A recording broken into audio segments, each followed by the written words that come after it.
Thank you for joining us for this sermon podcast from United Christian Church of Austin, where no matter who you are or where you are on life's journey, you are invited and welcome. This sermon from November 30th, 2014 is entitled Tales of the Unexpected. It's a sermon for the first Sunday in Advent, with readings from Isaiah 64, verses 1 through 4, and Mark 13, verses 24 through 26 and 32 through 37. If you enjoy this podcast and would like to learn more about our open and affirming ministry at United Christian Church, head over to our website, www.uccaustin.org. Thank you. Our first reading today comes from the Hebrew Scriptures, from the writings of the prophets, from the book of the prophet Isaiah, chapter 64, verses 1 through 4. May God take these words and make from them a holy word for us today. O God, that you would tear open the heavens and come down, so that the mountains would quake at your presence. As when fire kindles brushwood and the fire causes water to boil, come down to make your name known to your adversaries, so that the nations might tremble at your presence. When you did awesome deeds that we did not expect, you came down, and the mountains quaked at your presence. From ages past, no one has heard, no ear has perceived, no eye has seen any God besides you. O Lord, you work for those who wait for you. Our second reading comes from the New Testament, from the Gospels, from the Gospel according to Mark, chapter 13, verses 24 through 26 and 32 through 37. Jesus told them, "But in those days, after that suffering, the sun will be darkened and the moon will not give its light, and the stars will be falling from heaven, and the powers in the heavens will be shaken. Then they will see the promised one like a human being, the Son of Man, coming in clouds with great power and glory. But about that day or hour no one knows, neither the angels in heaven nor the beloved, but only our heavenly parent. Beware, keep alert, for you do not know when the time will come. It is as if someone going on a journey, and when they leave home and put their servants in charge, each with their work, and commands the doorkeeper to be on the watch.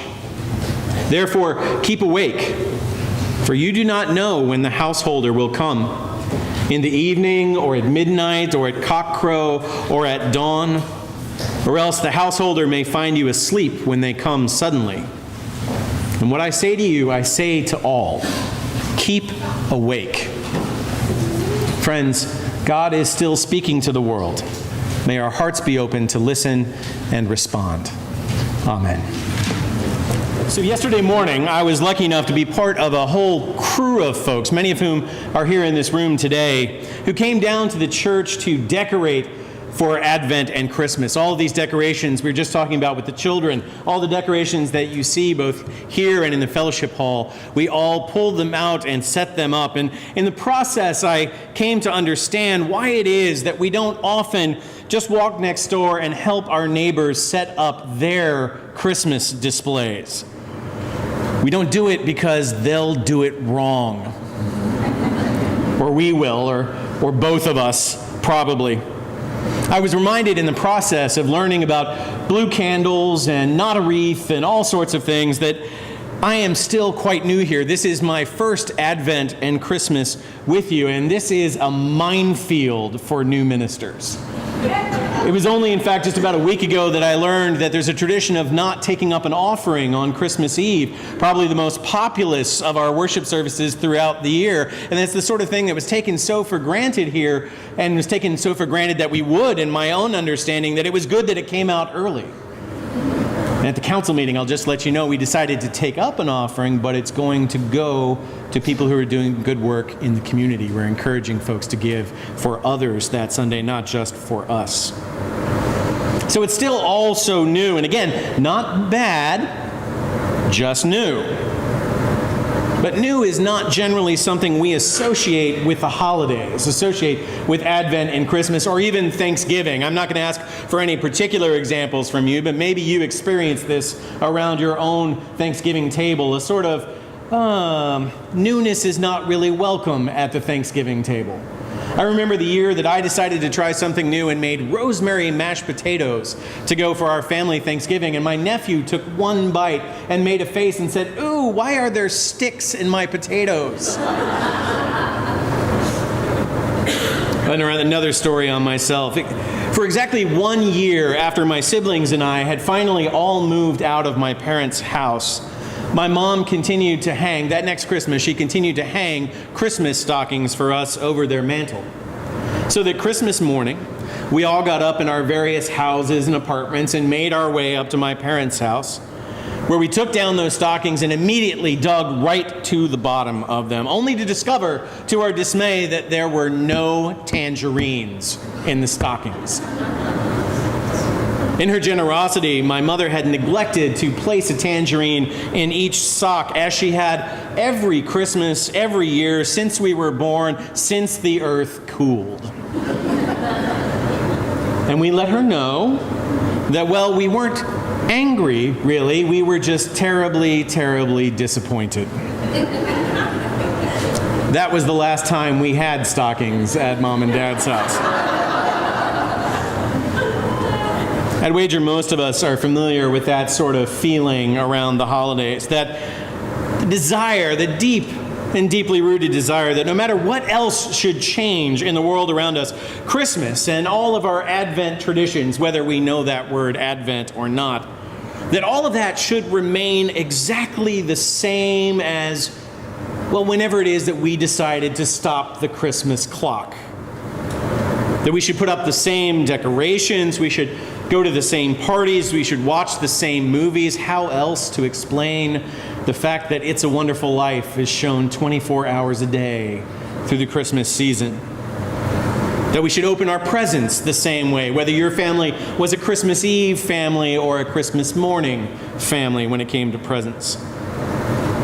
Well, it's not a surprise, really, that in church things operate much the same way. There's a feeling that we should sing the same carols, that we should arrange our children in the same sort of Christmas pageant, that we should gather around the same manger. God help us if we were to come to church on Christmas Eve and not sing Silent Night. Now, I should note here that I have no plans at all to not sing Silent Night on Christmas Eve. I do have plans to continue being your pastor. But you get what I mean.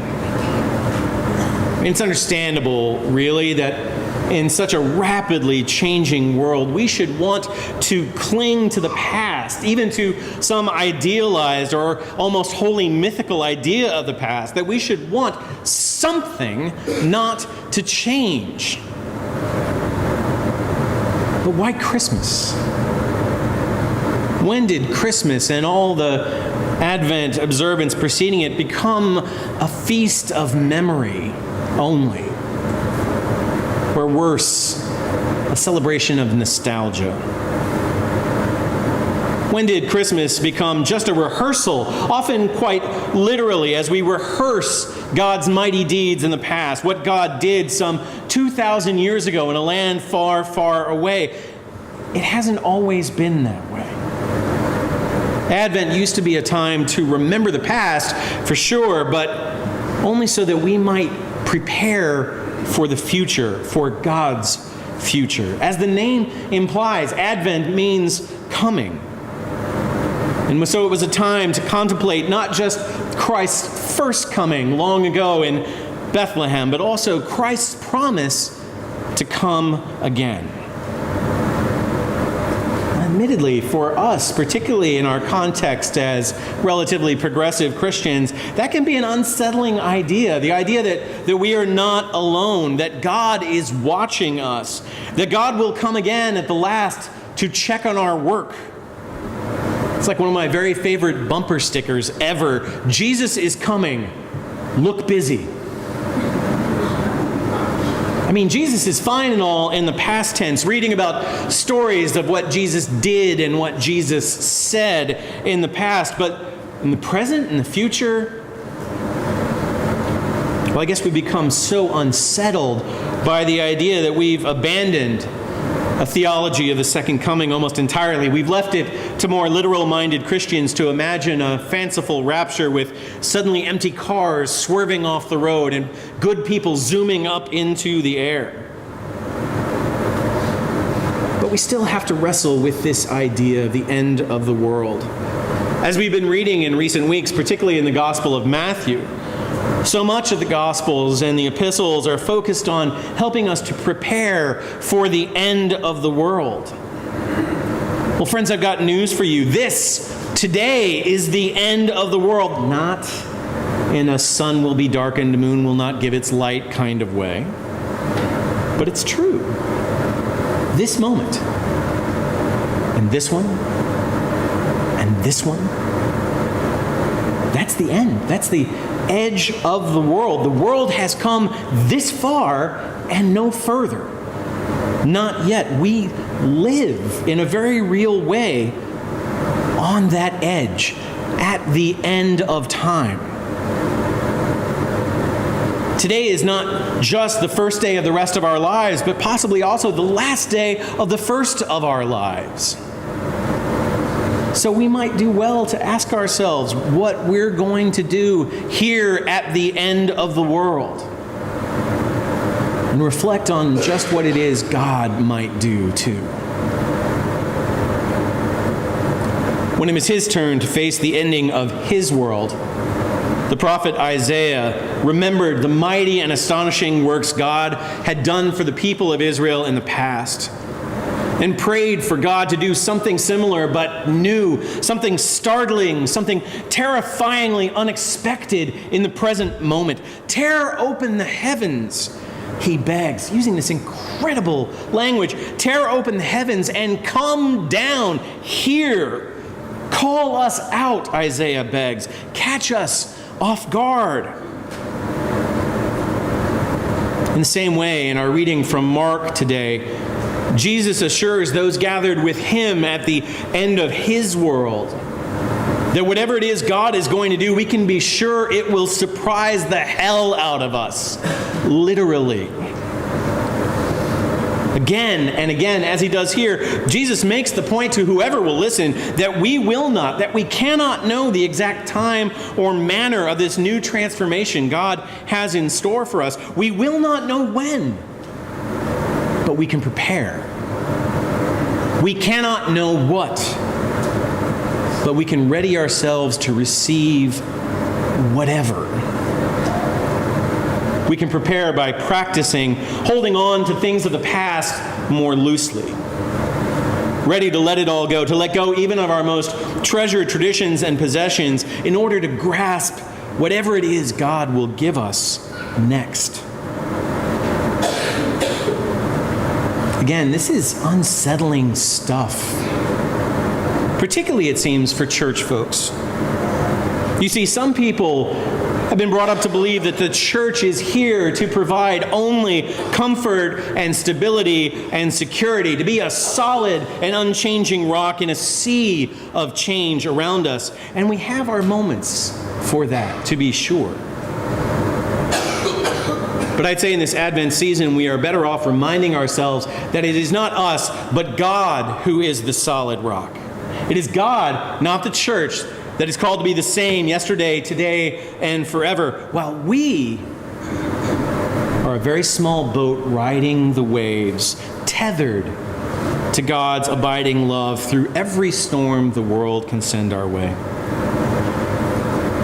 And so maybe our call as the church isn't to stay the same, isn't to worship the same way, isn't to sing and preach and pray the same way, isn't to communicate in the same way, to gather in the same way, even to do mission in the world in the same way. But maybe our call is to practice a consistent ethic of love and justice in every challenging, changing moment of an ever-changing world. A word of grace, good news, spoken in a million accents to a million hearts, hungry to hear. Maybe it's not a matter of remembering what Jesus would have done in the past, but what the love and justice Jesus commended to us would have us do in our present moment. Put another way, maybe it's not our job not to just rehearse the past of our faith, but to put our faith to work today, to surprise the same old world with unexpected good news, a word and a way that's more than merely novel. We have enough of the novel in the world around us, but something that is truly unexpected, fresh, alive, and life-giving. Because friends, the world is stuck. We are stuck. We're stuck in the past.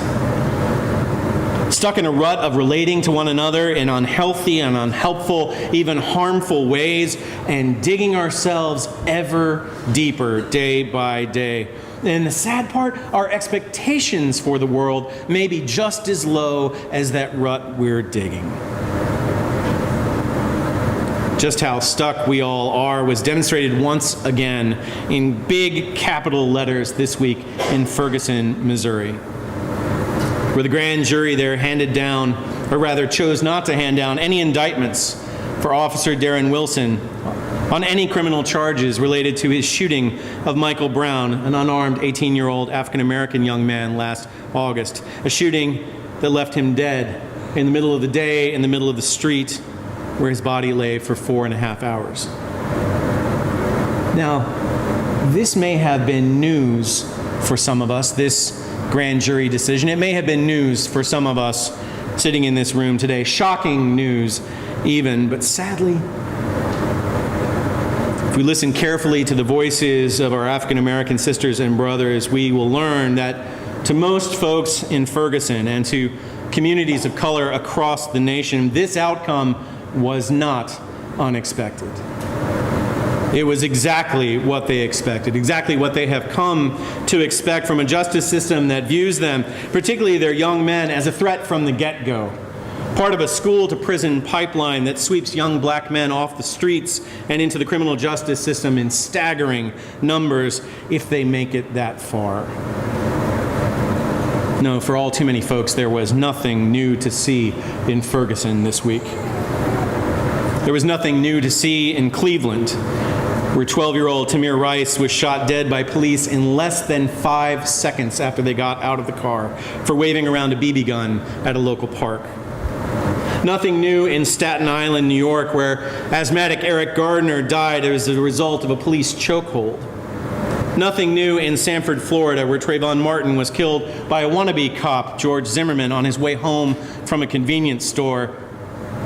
No, there was nothing new in the stories their killers told of being so overcome by fear of these young black men, these thugs, these demons, they say, they had no choice but to kill them.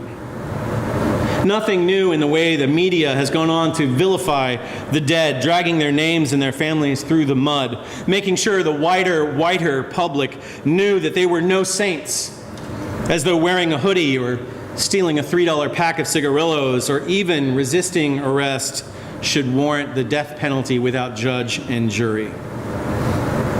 Nothing new when subsequent news reports focused more on the looting and the loss of property in the wake of justice denied yet again than on the loss of dignity and hope suffered by entire communities across the country with one stroke of a prosecutor's pen. When it cuts close to home, nothing new, even in response from well-meaning white liberals like myself, maybe like you, as we rush to express our outrage and prove our progressive credentials by posting yet another quote from Martin Luther King on our Facebook page, as though there hasn't been a single other black theologian of note and consequence in the 50 years since Dr. King died. When really it's because we just haven't taken the time to listen to contemporary voices of color. Nothing new for us either when we speak up in our big, loud, white voices and urge peace, peace, when people on the ground know very well there's no peace. That in fact, peace now will only serve to shore up the status quo yet again. No, there's nothing new to see here. Nothing new at all under the sun. But the world needs something new. We do. We need more than nostalgia, more than even our own best old answers. After all, what's that they say? A definition of insanity is to do the same thing over and over and over again and expect different results. The world needs something entirely new, something unexpected. We need God to tear open the heavens and come down, to lift up the valleys and level the mountains, to change the landscape of our lives so radically we wouldn't necessarily be recognizable to our next of kin on the far side. We need the Spirit to tear open our hearts and enter in. We need her power to inspire us to do things that no one has ever heard or seen or thought of or dared to try before. We need to follow God's lead in Jesus and just take a left turn to the status quo and go a different way altogether. In the case of Ferguson, all the racism, all the despair, all our outrage even, it's all so well rehearsed. We have been this way before. We know what roles it is we are called to play. We know how those conversations are going to play out, so why even bother? It's all old hat. We need a new and unexpected way. So maybe that means we stop trying to white-splain what's going on. And if you need me to white-splain what white-splain means, that means lifting up our voices and explaining how the world works from our perspective for the benefit of those around us. Maybe we need to stop trying to armchair quarterback the situation in Ferguson and across the country from the safety of our living rooms and our computer screens, and instead just shut up for a change and listen to the people who are actually living this. Yeah, I know, that was me saying maybe we need to talk less and listen more. I confess this week I did something I'd never done before, and I confess it because I cannot believe it never occurred to me before. On the recommendation of a friend who is on the ground in Ferguson, I went online and I set up my news feed. That's those articles that automatically appear for me to read every day, minute by minute, on my computer and on all my devices.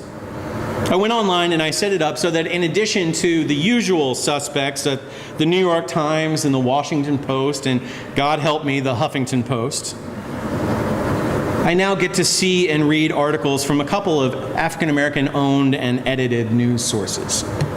Amazing to me that someone like me who has actively sought out foreign perspectives on world events from the BBC and even Al Jazeera, that I had never considered doing something so simple as to augment my perspective on domestic events as well. Along the same lines, I can tell you I'm looking for a guest preacher for us for MLK Day weekend in January.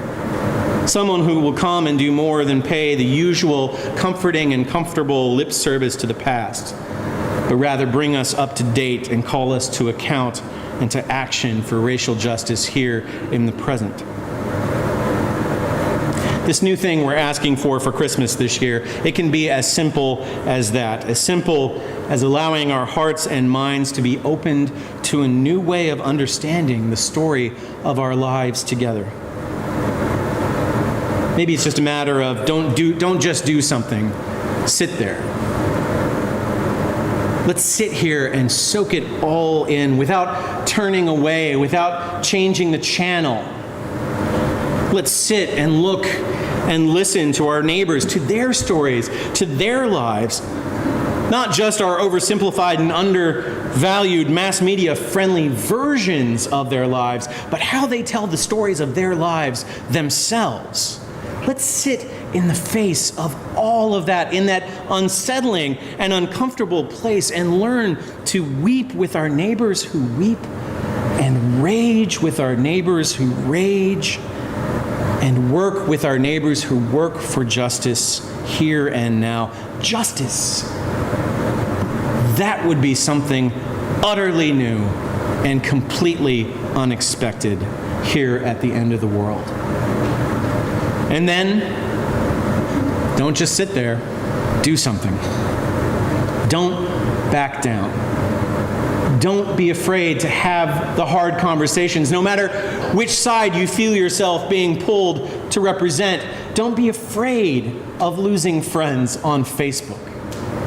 Don't be afraid of what people might think of you. Don't back down. Don't just be nice. Be loving for a change. Don't just speak peace, but speak justice. Don't just pray. Act. This Advent, even as we go up in the attic and take out and dust off all of our old decorations, as we rightly enjoy the comforting memories of our Christmases past, if they are comforting for you, our memories of the world as it was or as we wished it had been, I pray we don't stay there in the past, stuck and sunk in soothing stasis, silent night playing on endless loop on the soundtrack of our lives. This Christmas season, I pray that we see this congregation as more than merely a chapel of ease. I learned that phrase from a worship professor in seminary, a dear friend, that so many of us are content with our church experience really just being a chapel of ease and not a church. I pray that we will be a church and claim our heritage as a church founded in the image of Jesus Christ and rise from the dead this Christmas. Don't wait for Easter and become the engine of change God is calling us to be. Healthy, hopeful, helpful change for our friends in Ferguson, for change on our city streets here in Austin and in our communities, change in our hearts. This Advent, let's ask ourselves, do we dare clear away some space among the beloved and lovely clutter of Christmas past to receive something unexpected from God under the tree? As a church, what is it that we can give the world that would be totally unexpected and utterly wonderful this Christmas? Justice, peace, compassion, a church that listens rather than tells, a church that prays and then does in the world. What can we be? What can we do here at the end of the world? So, friends, if you've heard the word of God preached here today, remember to give all honor and glory to our one God, Creator, Christ, and Holy Spirit. Amen. My little head up, head